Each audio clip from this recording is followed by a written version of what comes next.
काम लईकी करे पहली बार, कौन काम लईकी करे पहली बार तो उठे दर्द बरी यार ये देवरू उठे दर्द।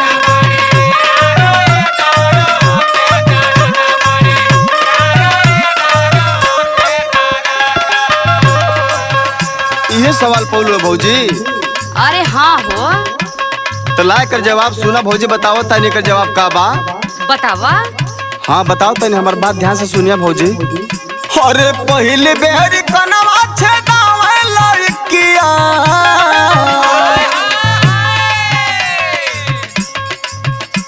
अरे पहले बेहरी कनवा छेदावे लड़किया तो उठा दर्द बरी यार ये भौजी उठा दर्द।